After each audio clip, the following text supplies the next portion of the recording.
gagawin natin sa part-time job natin? Susunduin natin Freddy dito, John! Susundo kami sa airport. Part-time, kita-kita.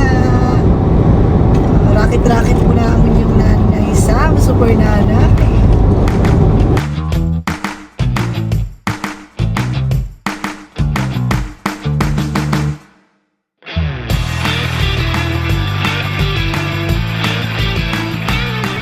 So, andito na kami sa airport. Naghihintay kami. Kesa mag-park kami, medyo mahal kasi yung bayad sa parking dito sa airport.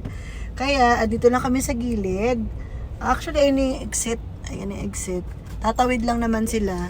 Tapos kami dito nakapark. Ayan. Pwede dito maghintay. Lahat ng kotse, diyan naghihintay. Ayan, di ba? Pati sa likod naghihintay yan. Ayun, maliwanag masyado. So, dito lang muna kami at maghihintay na aking foging anak. Pogi. Siyempre, naka-aura si Super Nanay. Super. Actually, kanina galing ako sa work. So, hanggang 1:30 ako.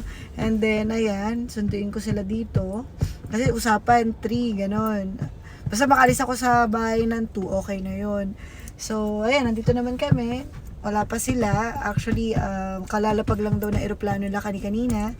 Pero, nasabi ko na dito sila lumabas para magkita na lang ako. Kasi mag-park kami, mahal pa.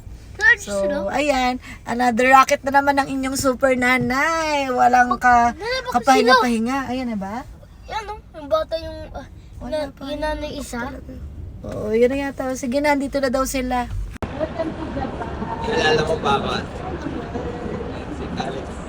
Si Francis. Sasoy.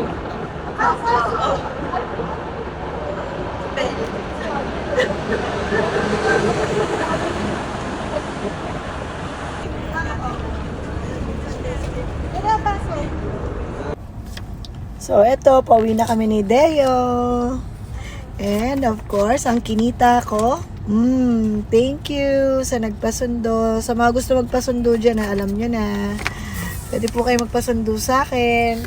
Malaki-laki naman ang ating sasakyan. So, kaya mga, 7 na tao. Pero may bagahe. So, may bagahe siguro mga 5. Okay, thank you. Bye-bye.